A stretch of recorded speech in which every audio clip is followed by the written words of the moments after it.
Estamos en una serie que hemos llamado Más Alto. Hemos empezado hace varias semanas, un par de meses ya, el libro de Primera de Corintios. Estamos ya llegando un poco más de la mitad del estudio en Primera de Corintios. Hoy vamos a estar en la segunda mitad del capítulo 10. Si tienes tu Biblia en la mano, acompáñame allí a Primera de Corintios capítulo 10. El título para nuestro estudio de hoy en este pasaje que es la segunda parte del capítulo 10 de Primera de Corintios es Para su gloria. Para su gloria es el título de hoy. En la primera parte del capítulo, Pablo estaba hablando acerca de algunas cosas que habían sucedido con el pueblo de Israel. Y la razón por la que Pablo estuviera diciendo estas cosas a la iglesia que se encontraba en Corinto es porque estaba haciendo una serie de advertencias. Pablo ha venido hablando acerca de algunas libertades de los cristianos, algunas libertades que ellos sentían que tenían el derecho de ejercer. Específicamente, por ejemplo, ha hablado acerca de comer carne que había sido sacrificada a los ídolos y todo esto. Entonces, Pablo ha tomado bastante tiempo en realidad en explicar, en advertir, en expandir este tema, porque era una pregunta que ellos tenían: ¿podemos comer la carne que ha sido sacrificada a los ídolos o no podemos? ¿Y quién está en lo correcto? ¿Los que comen, los que no comen? ¿Quién es la persona madura? ¿Quién es la persona? ¿Quién tiene la razón? Pablo. Entonces habían preguntado a Pablo a través de una carta para saber a ver quién tiene la razón. Y Pablo había tomado esta pregunta como una oportunidad para explicarles que en realidad no se trataba de comer carne o no. Se trataba más bien de nuestras relaciones interpersonales. Se trataba más bien de cómo nos tratamos los unos a los otros. De que Dios espera que en su iglesia pues operemos bajo el concepto no de derechos y libertades, pero operemos bajo el concepto de amor. ¿Sí? Ese es el punto de todos estos capítulos 8, 9, 10 de Primera de Corintios. Y va a ir ascendiendo en última instancia para culminar en el clímax del tema del amor, que es el capítulo 13, ¿verdad? El capítulo 13 de Primera de Corintios. Ahí va a desembocar todo este tema. Pero en la primera parte de este capítulo que nos toca hoy, estaba hablando acerca de Israel. ¿Por qué? Porque, bueno, algunos decían en Corinto: no, nosotros somos fuertes, podemos comer y no pasa nada, y tenemos nuestros derechos y nuestras libertades, y con nosotros no es, ¿no? Y Pablo ha estado haciendo la advertencia. Si estuviste con nosotros la semana pasada, ¿no? El resumen de lo que hemos visto era, Pablo les estaba diciendo: chicos, ustedes no son tan fuertes como piensan que lo son. No tengan cuidado de que el ejercer sus libertades no los deje en un lugar perjuicioso para ustedes y para las personas a su alrededor, ¿verdad? Que no sientan que bueno, ya podemos. Pablo estaba diciendo: si ustedes piensan que están firmes, miren que no caigan, ¿no? Entonces no se confíen en ustedes mismos, sino que tengan cuidado. Y por eso que Pablo estaba hablando acerca de Israel, con todos los beneficios que Israel tenía, ¿no? La dirección de Dios, la provisión de Dios, la protección de Dios, el alimento que Dios proveyó para ellos a través del éxodo, a través del desierto, ¿verdad? La preservación que Dios les dio a través de ese periodo. Con todo eso, con la mano poderosa y milagrosa de Dios sobre su pueblo a través del periodo del éxodo, ellos murieron después de 40 años por su idolatría, por su incredulidad y por su infidelidad. Esas tres cosas trajeron la muerte física y espiritual momentáneamente de la nación a través del éxodo. Su idolatría, ¿verdad? Dios estaba enojado con ellos por su idolatría, porque estaban pecando, estaban adorando a otros dioses, a pesar de que Dios había hecho cosas increíbles para sacarlos de Egipto. Por su infidelidad, ¿verdad? Con Dios, con el concepto de integridad y pureza que Dios quería que su pueblo tuviera. Por su incredulidad, cuántas veces renegaba el pueblo en el desierto, ¿no? Dios nos ha sacado acá para dejarnos morir, y eran incrédulos con las cosas que Dios quería hacer con ellos. Entonces Pablo, en la primera parte del capítulo 10, está advirtiéndoles está dándoles una advertencia diciéndoles, mira, ¿ustedes piensan que son fuertes? Pues mira lo que pasó con Israel. Y mira todos los beneficios que tenían. Y aún así, toda esa generación murió en el desierto. Así que ustedes también tengan cuidado, porque están siguiendo el mismo camino de incredulidad, de idolatría, de infidelidad. Y justamente estas eran las cosas que luchaban en la iglesia en Corinto, porque estas eran las cosas con las que la cultura pues estaba tratando de poner en ellos, ¿verdad? Hemos dicho en semanas anteriores que Corinto era una ciudad promiscua, era una ciudad libertina, era una ciudad donde, bueno, se conocía, la gente de Corinto se conocía por sus fiestas, ¿verdad? Por sus juergas, ¿no? Entonces, era algo con lo que se luchaba aquí en esta ciudad y particularmente esta iglesia. Entonces Pablo dice, tengan cuidado porque están siguiendo ese mismo camino y si para Israel fue, pues, nefasto, para ustedes no va a ser muy diferente. Entonces, ahora es donde retomamos. Verso 14. Dice, por lo tanto, ¿no? Ya que hemos hablado de todo esto, por lo tanto, mis queridos amigos, huyan de la adoración a los ídolos. Por lo tanto, dice, ¿no? Huyan de la adoración a los ídolos o de la idolatría, ¿sí? Ahora, si tú lees casualmente capítulos 8, 9, 10 de Primera de Corintios, puede que te quedes con la impresión de que Pablo está contradiciéndose a sí mismo. ¿Por qué? Porque, bueno, por un lado dice, no pasa nada si comes carne o no comes carne, los ídolos no son nada, no existen, ¿verdad? Pero por otra parte está diciendo, y ahora lo vamos a ver, pero no deberían comer de la misma mesa, no deberían participar de la idolatría. Entonces, si lo lees casualmente, pareciera que Pablo está diciendo, bueno, no comas, bueno, sí come, bueno, no pasa nada, bueno, sí, eso es muy peligroso. Entonces, ¿de qué está hablando Pablo, no? Está contradiciéndose. No, estas posturas no son contradictorias. En el capítulo 8 dice, los ídolos no son nada, los ídolos no existen, ¿verdad? Son maquinaciones humanas, solo hay un Dios, ¿no? Pero aquí en el capítulo 10 va a hablar y va a decir que mientras que los ídolos no son nada, detrás de la idolatría hay una realidad espiritual que a veces no consideramos, ¿sí? Y esto es lo que Pablo va a explicar en los próximos versículos. Pero les dice, por lo tanto, huyan de la adoración a los ídolos, huyan de la idolatría.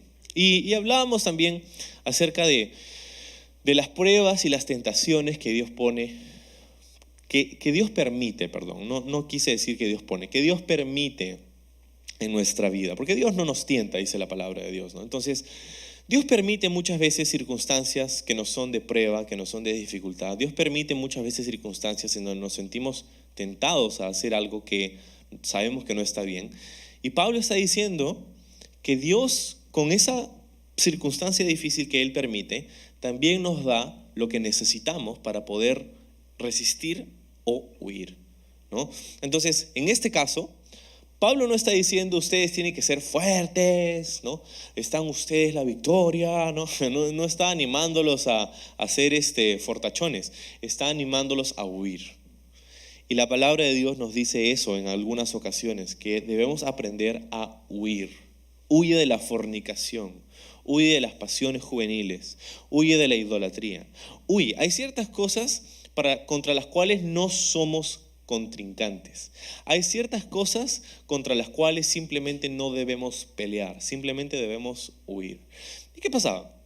Que esta iglesia tenía un poco la idea de pensar, bueno, ¿cuán cerca puedo estar a la línea de pecado y seguir siendo cristiano? O sea, ¿cuán cerca puedo estar? A ver, acá, ¿esto es pecado? ¿Y si hago esto es pecado? ¿Y esto es pecado también? ¿No? O sea, ¿cuán cerca puedo estar a la línea de pecado sin perder mi salvación, por ejemplo, ¿no? Sin dejar de ser cristiano? O sea, ¿cuán cerca puedo caminar al barranco, al precipicio, verdad? Y Pablo les va a decir, no, o sea, huye de eso. ¿Por qué quieres caminar al borde del precipicio? Te puedes caer, ¿no? Nuestra pregunta no debería ser cuán cerca puedo caminar, cuánto puedo pecar sin que Dios se moleste, ¿no? Esa no debería ser nuestra pregunta, debería ser más bien cuán lejos Dios quiere que esté de estas cosas, ¿verdad? Entonces, huyan, ¿verdad? Huyan de la adoración a los ídolos. Verso 15 dice, ustedes son personas razonables, juzguen por sí mismos si lo que digo es cierto. ¿no? Entonces Pablo está animándolos a pensar, está animándolos a considerar lo que Pablo está diciendo. Y es importante, ¿no? Porque la iglesia en Corinto era una iglesia que se jactaba de su conocimiento, ¿no? De su sabiduría. Oh, nosotros somos sabios, nosotros tenemos conocimiento, elocuencia, ¿verdad? Cosas que Pablo dice en el capítulo 1, por ejemplo, ¿no? Ustedes que son tan sabios, tan inteligentes, ¿no?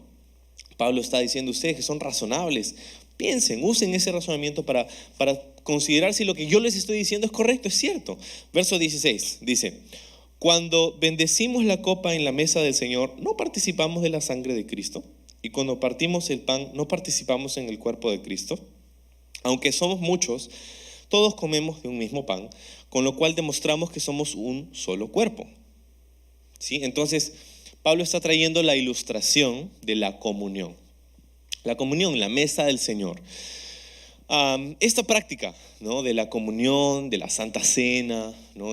Como la llamamos, Pablo está usándola como una ilustración de lo que es la idolatría, ¿verdad? En el caso negativo.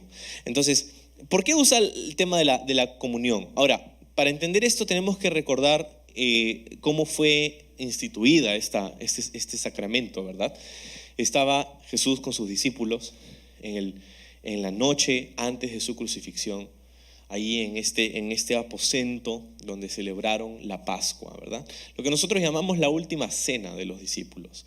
En esencia, estaban celebrando algo que, como hombres judíos, hubieran celebrado cada año por toda su vida, y era la cena de la Pascua, ¿verdad? Era una cena especial, una vez al año. Era una cena donde recordaban cómo Dios los sacó de Egipto, donde recordaban cómo a través de estas plagas y a través de la mano poderosa de Dios ellos salieron de Egipto, dejaron de ser esclavos y fueron llevados a través del desierto hacia la tierra prometida. Eso es lo que celebraban en la Pascua, ¿verdad? Y esta Pascua involucraba ciertas cosas. Antes de la celebración, la semana antes de la celebración de la Pascua, ellos quitarían toda la levadura de la casa, la levadura siendo una imagen o un tipo de pecado, ¿verdad? Entonces ellos sacaban la levadura y la echaban fuera, y esa semana no había levadura en la casa, ¿verdad? Y tenían que preparar un cordero y sacrificarlo y dar parte en el altar a Dios y dar parte a su familia para comer la cena de la Pascua. Y habían ciertas copas que tomaban, específicamente habían 4 copas de vino que tomaban a través de esa noche, a través de la cena de la Pascua. Cada copa tenía un significado, tenía una promesa de parte de Dios. Entonces, esta copa que Jesús pasa a sus discípulos esa noche es la tercera copa de la cena de la Pascua, ¿no? Y les dice, ¿no? Esta es mi sangre. Jesús está dándole un nuevo significado a ese rito que ellos ya conocían, ¿no? Y entonces esta es mi sangre, ¿no? Es la copa que se conoce como la copa de la redención. Entonces estaba pasando y después tomó el pan, ¿no? y lo partió también y dijo: este es mi cuerpo que es entregado por ustedes. Y nosotros conocemos, estamos familiarizados con la historia, pero la cosa es que al pasar estos elementos, ¿verdad? Jesús estaba diciendo: esto es lo que voy a hacer por ustedes. Era una sombra de lo que Jesús estaba a punto de hacer a la mañana siguiente, el día siguiente. Su sangre derramada por ellos, su cuerpo partido, ¿verdad? Molido por ellos. Y ellos tenían que recibirlo, tenían que beber la copa y tomar y comer el pan, ¿verdad? Y en esto ellos estaban físicamente siendo parte de un solo cuerpo, ¿verdad? La idea de comer juntos en las culturas orientales, en las culturas del Medio Oriente, la idea de comer juntos es una cuestión muy íntima, muy importante, casi como sagrada.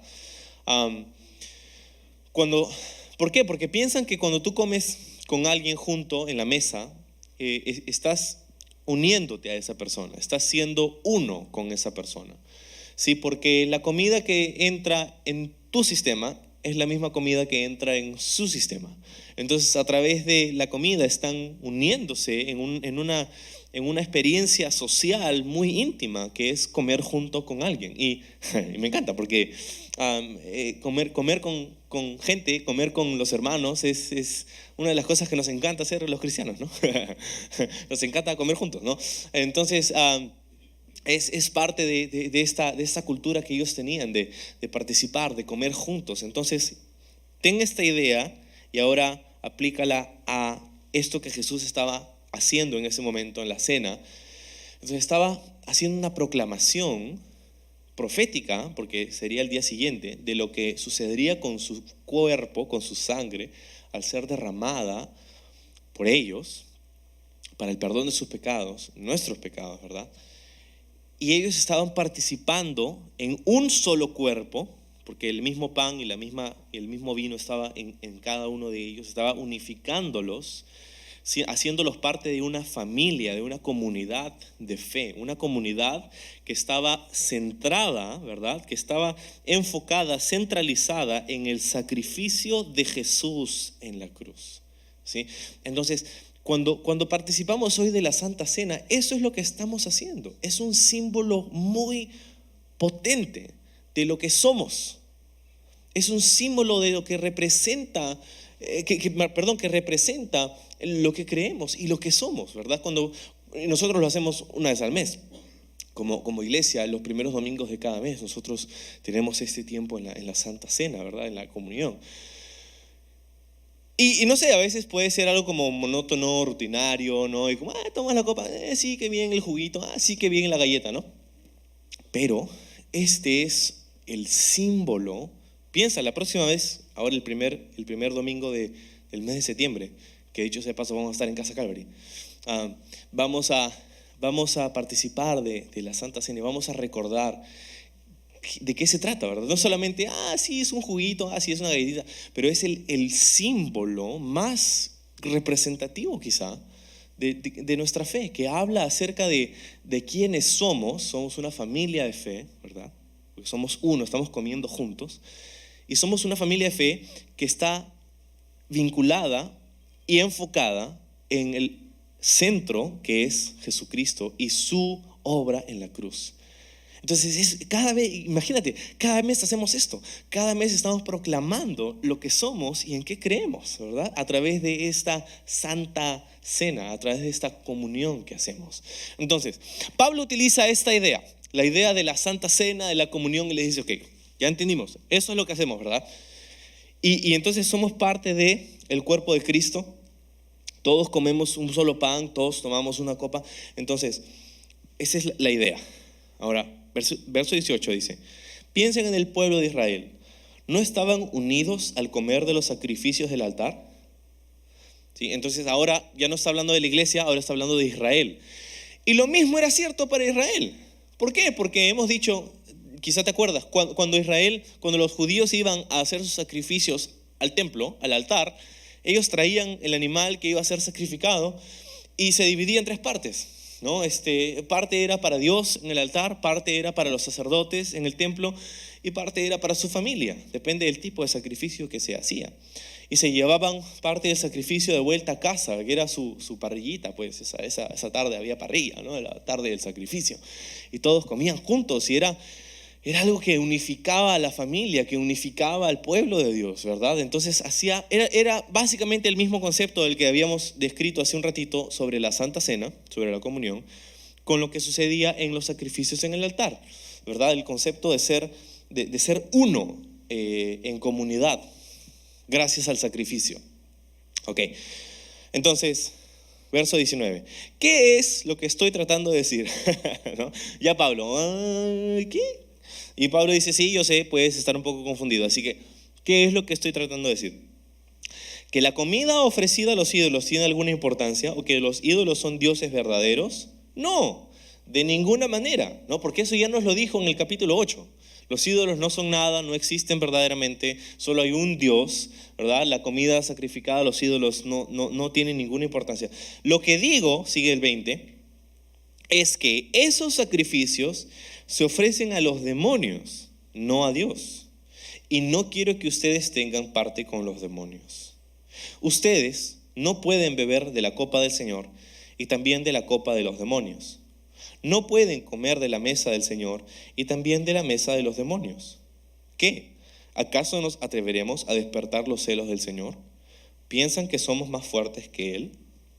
¿Sí? Entonces, ¿qué es lo que está diciendo? Dice Pablo. ¿Qué es lo que estoy tratando de decir? ¿Que los ídolos son algo? ¿O que la comida, las carnes son peligrosas para nosotros? No es lo que ya hemos dicho eso en el capítulo 8, pero lo que estoy diciendo es que esos sacrificios se hacen a demonios. O sea, ya entendimos que los ídolos no existen, pero, como te decía hace un momento, hay una realidad espiritual detrás de la idolatría que a veces desconocemos o ignoramos.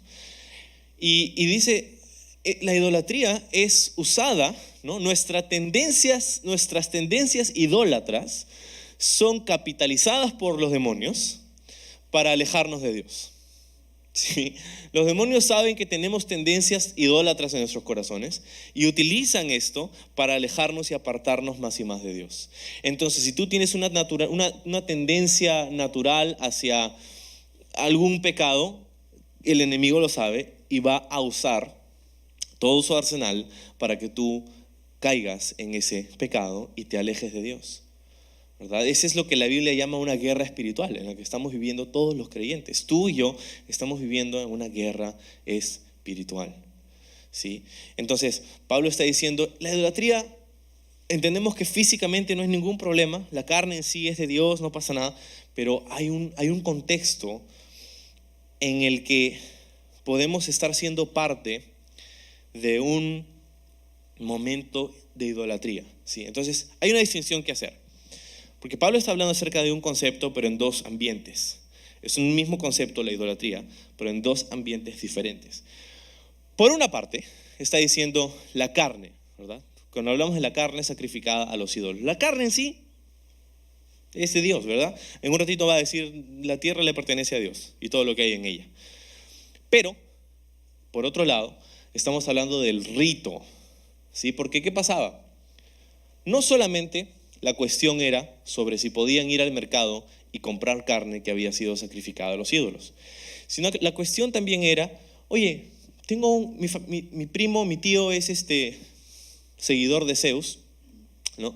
Y me ha invitado a la misa de Zeus, ¿no?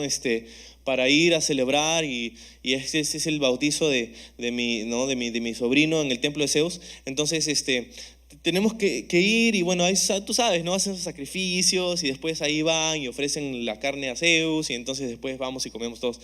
¿Eso está bien? ¿No? Entonces no solamente era la pregunta sobre la carne del mercado, sino era también el acto, participar, ser parte del momento, del rito idólatra en los templos que habían en todas partes en la ciudad de Corinto, a una serie de dioses casi interminables. Entonces, ¿qué hacemos? ¿Vamos? ¿No vamos? ¿Participamos? ¿No participamos? ¿Qué hacemos? Entonces Pablo está explicando, ya comenzó a explicar en los capítulos anteriores, sobre el hecho de que la carne en sí no es el problema. Que la idolatría en sí no es porque hay otros dioses a los que no debemos adorar, sino es que no debemos poner a nada en el lugar que solamente corresponde a Dios. Pero por otro lado también ahora nos explica que la idolatría tiene un campo, un plano de juego, ¿verdad? Espiritual, donde tenemos un enemigo, Satanás y los demonios, que van a capitalizar esas tendencias idólatras en nosotros para que nos alejemos de Dios. Entonces Pablo dice, cuidado. Porque tú puedes decir, pero nosotros somos fuertes, nosotros no podemos, si nosotros vamos y no pasa nada. Zeus, ¿quién es Zeus? Yo no creo en Zeus de todas maneras, pues la carne está rica, así que ¿no? Entonces, eso es lo que Pablo está diciendo, cuidado, porque eso puede decir, tú estás bien, ¿verdad? Tú no tienes problema con ir, no pasa nada. Pero acuérdate que no se trata solamente de tus derechos y tus libertades, sino que se trata de tu influencia en los demás. ¿Qué tal si un hermano te ve ahí bailando con Zeus? ¿No? Tú dices, yo soy libre, no pasa nada, Zeus no es nadie, ¿no? Solamente estoy bailando, es sano, no pasa nada, ¿no? Y alguien te ve, oye, ¿eso no es cristiano? Oye, ¿qué es en el templo de Zeus? ¿Qué? ¿Así son los cristianos? Que después todo santurrón, que Dios, que santo, que ¿no? No, ese pata es un hipócrita. ¿Y quieres que vaya a tu iglesia para ser como tú? No, gracias. Entonces Pablo está diciendo, ten cuidado, porque no se trata, o sea, tus derechos y libertades las tienes, pero no deberíamos operar bajo el tema de derechos y libertades, debemos operar bajo el tema del amor, ¿cierto? Entonces, no podemos participar de la mesa del Señor, dice Pablo, y también de la mesa de los demonios. Dice, ¿acaso nos atrevemos a despertar los celos del Señor? O sea, ¿está diciendo acaso que Dios es un Dios así celoso, que no puedes mirar ¿no? O sea, ¿de qué Dios es un Dios celoso? Algunos piensan que el atributo mencionado aquí, que son los celos de Dios, ¿verdad? O el celo de Dios, es una cualidad que humaniza, desprestigia el carácter de Dios, ¿verdad? O sea, que tu Dios te tiene celos, o sea, que feo, ¿no? Pero entiende, este atributo es no solamente divino, pero nos ayuda a entender el corazón de Dios por nosotros, ¿sí? Porque no son celos esos celos enfermizos de personas inseguras, ¿verdad? En relaciones inseguras. No hay nada más tóxico quizá en términos de relaciones interpersonales que cuando una pareja tiene celos enfermizos, ¿verdad? Donde no hay confianza, ¿verdad? Porque básicamente ese tipo de celos demuestran una falta de confianza en una relación. Sí, ahora, la confianza es algo que se construye, no es algo que reclamas, no es algo que mereces porque sí, sino que es algo que vas construyendo, definitivamente. Pero no está hablando acerca de este tipo de celos carnales, enfermizos, pecaminosos, inseguros. Está hablando acerca del celo de Dios por nosotros. No es que Dios dice, o me adoras a mí o no adoras a nadie. No, está diciendo, el celo de Dios es, ¿sabes? El único Dios que existe soy yo. Y si tú adoras a otras cosas que no son Dios, que no soy yo, te va a ir mal. Vas a sufrir. Vas a terminar exhausto, vacío, deprimido, con el corazón roto, en necesidad. Vas a terminar sufriendo. Y tú, como mi creación, eres valioso para mí, porque te amo, te estimo, te aprecio, por eso te creé. Entonces, no se trata de que Dios tiene celos enfermizos y no, sino que Dios nos ama tanto que Él sabe que si nosotros vamos en pos de ídolos, o sea, si caemos en idolatría, si ponemos otras cosas en el lugar de Dios en nuestra vida, vamos a sufrir. Y por eso dice, no, el único a quien tú necesitas adorar es a mí, porque eso es lo mejor para ti. ¿Te das cuenta? Entonces, los celos de Dios no son, sí, caprichosos. No, es que Dios sabe qué es lo mejor para nosotros y quiere lo mejor para nosotros. No quiere que andemos persiguiendo una sombra vana, una sombra vacía de las promesas de este mundo. Quiere que estemos llenos y satisfechos con su presencia genuina, con su espíritu en nuestra vida. Entonces, por eso Pablo menciona los celos de Dios. O sea, no dice, ¿acaso despertaremos los celos de Dios? ¿Nos atrevemos a despertar los celos del Señor? Y dice, piensan que somos más fuertes que Él. Dice, yo soy fuerte, no pasa nada, ¿no? Más fuerte, eres más fuerte que Dios entonces. Wow. ¿No? Y Pablo dice, no, ten cuidado con ello, ¿verdad? 23 dice, ustedes dicen, se me permite hacer cualquier cosa. Eso es lo que ellos decían, ¿no? Oye, Pablo, sal de acá, oye, sí, oye, pues si yo puedo hacer lo que quiero. Y dice, no, pero no todo les conviene. Dice, se me permite hacer cualquier cosa, pero no todo trae beneficio. No todo trae beneficio. Y este es uno de esos conceptos masivos de la Biblia. Que podemos tener muchas libertades, ¿verdad? Dice, todo me es lícito, todo se me permite, excepto aquello que no se me permite, ¿no? No estamos hablando de cosas ilícitas, estamos hablando de cosas lícitas. O sea, puedes tener libertad para hacer muchas cosas, pero no deberíamos vivir pensando, su cuán cerca puedo estar a la línea sin caerme, sino, ¿qué es lo que me edifica? ¿Qué es lo que me anima? Esta actividad, esta relación, este hábito, ¿okay?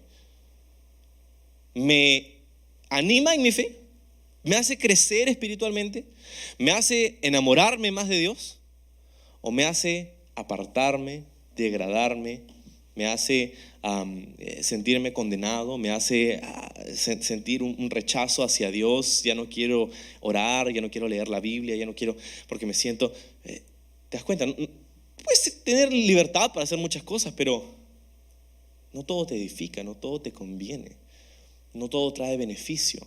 Entonces deberíamos examinar esas cosas. Dice en el verso 24, no se preocupen por su propio bien, sino por el bien de los demás. Y este es otro principio. No solamente debería considerar que las cosas que decido hacer, las actividades en las que decido participar, debería filtrarlas bajo el concepto de no si es lícito o no, sino bajo el concepto de eso me edifica o no me edifica, eso me acerca a Dios o me aleja de Dios, ¿verdad? Ese es el primer filtro. Pero el otro filtro es, ¿esto que estoy haciendo edifica a alguien más? ¿Esto que estoy haciendo anima a alguien más? ¿Esto que estoy haciendo es una influencia para que alguien más se acerque a Dios?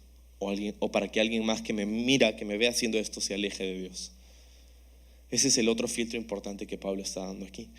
Para escoger bien, para escoger con sabiduría en nuestra vida, las cosas que vamos a hacer y decir, las cosas que vamos a participar. No se preocupen por su propio bien, dice, sino por el bien de los demás. Así que, verso 25,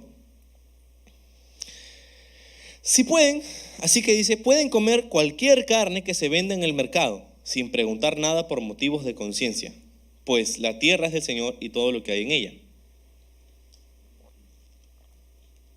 Entonces está dando sus conclusiones. Ok, ya que entendimos esto, no es que no puedes ir al mercado y comprar la carne y comerla. Anda, hazlo, no hay ningún problema. No preguntes, ¿verdad? No preguntes, no vayas al mercado diciendo, a ver, ¿esto fue sacrificado en los cielos? ¿Esto fue sacrificado? No. Anda, compra, come, no digas nada, cállate. No importa por qué, porque la tierra es de Dios y su plenitud. Todo lo que hay en ella, todo lo que hay en esta tierra es de Dios. Como explicaba en el capítulo 8, ¿no? Los ídolos no son nada. Entonces la carne no es el problema. Anda, compra, come, chévere, haz tu parrillada más tarde, no hay problema. Pero, dice, si alguien, en el 27, que no es creyente, los invita a cenar a su casa, acepten la invitación si desean. Coman todo lo que les ofrezcan sin preguntar nada por motivos de conciencia. Qué chévere. Pablo está diciendo, qué bueno que tienes amigos no creyentes. Y qué bueno que te invitan a comer a su casa. Porque no sé cuántas veces sucede en la vida del cristiano, creo que muy a menudo, después de que se convierte, sus amistades que no son cristianas, después de unos años dejan de ser parte de la ecuación. Hasta cierto punto esto es bueno, porque necesitamos, cuando venimos a Cristo, necesitamos un tiempo de reflexión, necesitamos un tiempo de arraigarnos en la fe, arraigarnos o sea, digerir aquello que hemos puesto nuestros dientes, ¿no? En la fe, ¿no? Es bueno eso. Pero llega un punto donde si dejamos de tener contacto con personas que no creen igual que nosotros, pues ¿cómo vamos a hacer influencia? Si dejamos de tener contacto con las personas que no tienen la misma fe que nosotros tenemos, ¿cómo vamos a poder predicar? ¿Cómo vamos a poder alcanzar a los demás? ¿Cómo vamos a poder llenar esos asientos que están vacíos? Si todos venimos acá juntitos, no, acá, no, bueno. Pablo dice, no, es bueno que tengas amistades que no son creyentes, no para que hagas pecado con ellos, pero para que los puedas influenciar. Y mira, y la idea es, y lo que Pablo está diciendo aquí, es que esas amistades se sentían tan cómodos en una cultura como esa, con sus amigos cristianos, que los invitaban a su casa a comer. Esa debería ser nuestra meta en el evangelismo, amigos. Nuestra meta en el evangelismo no debería ser solamente salir a las plazas y a las calles y dar volantes a la gente. Eso es bueno, pero eso lo hace cualquier empresa que está queriendo volantear y jalar clientes. Eso lo hace cualquier organización del mundo. Nuestra meta en el evangelismo debería ser la relación. Obviamente nuestra meta es que la gente pueda conocer a Cristo y poder entregarle su vida a Cristo. Y hay momentos para salir a plazas, y hay momentos para salir a parques, y hay momentos para salir a conversar con los extraños en la calle. Y eso es parte de, pero no es todo. Nuestro evangelismo no solamente, ¿por qué? Porque esos momentos son, ¿cuántas veces suceden al año esos momentos? ¿Verdad? 3, 4, 5, 6 veces al año a lo mucho. Y podríamos decir que nuestro llamado, nuestra gran comisión se limita a 6 veces al año. Ir y hacer discípulos de todas las naciones en el nombre del Padre, Hijo y del Espíritu Santo 6 veces al año. ¿Eso dijo Jesús? Cuando la iglesia organice un evento. No. Nuestra meta es donde estamos, en tu lugar de trabajo, en tu barrio, en tu casa, en tu familia, en tus amistades. Deberíamos procurar tener el tipo de relaciones interpersonales con las personas que no tienen nuestra misma fe, de tal modo que ellos se sienten tan cómodos con nuestra amistad que nos invitan a su casa a comer. Pero ¿qué pasa muchas veces? Dicen, no, ese hoy no le invites porque te va a estar predicando toda la noche. No le invites porque hoy son aburridos esos cristianos. No, deberíamos tener el tipo de relaciones que nos dan el lugar, que nos dan el puente para poder conectar con ellos y aprovechar todas las oportunidades que Dios nos presenta, no para atosigarlos con el evangelio, pero para hacer sal y luz en su vida, para ser un agente de preservación, de inspiración, de iluminación en sus vidas. No estar ahí, cosas que ya ni siquiera te contestan los mensajes de texto, ya no, ni siquiera me está llamando le apagas el celular. No, sino es estar ahí, ser un agente de inspiración, otra vez, de influencia en la vida de nuestros amigos que no tienen y no comparten nuestra misma fe. Compartir el evangelio en todo tiempo. Y si es necesario, usa palabras. Dijeron hace muchos siglos. Entonces, claro, si hacemos eventos, vamos. 3, 4, 5, 6, 7 veces al año, vamos. Pero eso no es la meta de nuestro evangelismo. Porque ¿sabes qué pasa con una iglesia cuya meta evangelística son los eventos?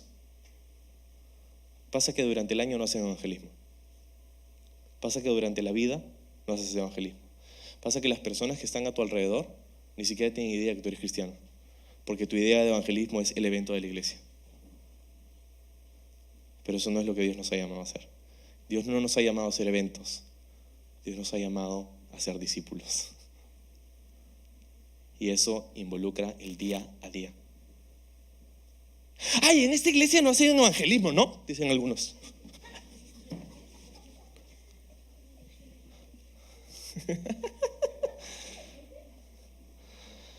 No. Sí hacemos. Solamente que entendemos que tenemos una responsabilidad personal de evangelismo. Hacemos más evangelismo del que te imaginas, pero no lo posteamos en las redes sociales. Por lo menos eso es lo que somos llamados a hacer. Entonces no te preocupes por ti mismo, preocúpate por los demás. Si tienes amigos que te invitan a su casa, ve. Si deseas, anda. ¿Sí? Come con ellos. Pero, dice, verso 28. Supongamos que alguien les dice, esta carne se ofreció a un ídolo. No la coman, por respeto a la conciencia del que lo dijo. Tal vez no sea una cuestión de conciencia para ustedes, pero lo es para la otra persona. Entonces, Pablo dice, este es un caso, ¿no? Te invitan a comer a la casa de uno creyente. Y la persona te dice, oye, tú eres cristiano, ¿no? Así le dice, sí. Por si acaso, este plato ha sido sacrificado a los ídolos. Así que, ¿qué debemos hacer entonces? Que le diga, no pasa nada. Pasa nomás, pasen chicos, pasen. No pasa nada, ¿no? Yo soy cristiano, soy libre. Por favor, ¿no? Y comes, Zeus, pasa nada. No, Pablo dice, no. Porque para ti no es un problema, pero la otra persona tiene un problema. Porque si la otra persona tuvo el reparo de pensar, que no es creyente, no es creyente, pero digo, oye, tú eres cristiano, ¿no? Oye, los cristianos no comen eso, ¿no? Por si acaso ha sido sacrificado a los hijos, por si acaso. Entonces, esa persona tiene un problema con ello. Y si tú dices, no pasa nada, y para arriba, para abajo, para el centro, para adentro, esa persona se va a quedar con una idea un poco rara acerca de la fe que tú tienes. Así que si la otra persona tiene un problema, mejor dice, ¿sabes qué? No, sí, tienes razón, no voy a comer de eso, está bien. Y aprovechas otra oportunidad para hablarle acerca de la fe. Entonces, seguimos en el verso 29 al final, dice, pues ¿por qué tendría que ser restringida mi libertad por lo que piensa otra persona? Si puedo darle gracias a Dios por la comida y disfrutarla, ¿por qué debería ser condenado por comerla? Así que, sea que coman o beban, o hagan cualquier otra cosa que hagan, háganlo todo para la gloria de Dios. Y aquí es donde Pablo está cerrando más o menos el tema. Pablo está diciendo, mira, come, bebe, ¿no? Lo que Dios te llama a hacer. Tu filtro en última instancia, hemos hablado acerca de si te conviene, si te edifica, si te acerca o te aleja de Dios. Hemos hablado acerca de cómo tiene un impacto sobre los demás, cuál es el impacto que estás teniendo en las personas a tu alrededor. Pero en última instancia, Pablo dice, todo lo que hacemos, comamos, bebamos, dice, hazlo para la gloria de Dios. En otras palabras, debemos poder y necesitamos preguntarnos, ¿esto que estoy haciendo glorifica a Dios? Y si la respuesta es no, pues lo más probable es que no deberíamos estar haciéndolo. ¿Esto edifica a Dios? ¿Esto glorifica, a mi Señor? 32 dice, no ofendan a los judíos ni a los gentiles, ni a la iglesia de Dios.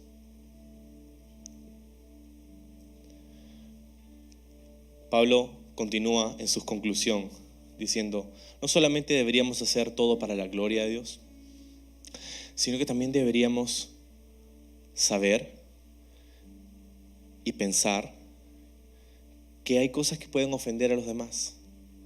Entonces, si yo sé, o sea, no es que lo haces por ignorancia, pero sabes, tú sabes que eso va a ofender a una persona que está en tu entorno. Tú sabes que eso va a ofender a alguien que está a tu alrededor.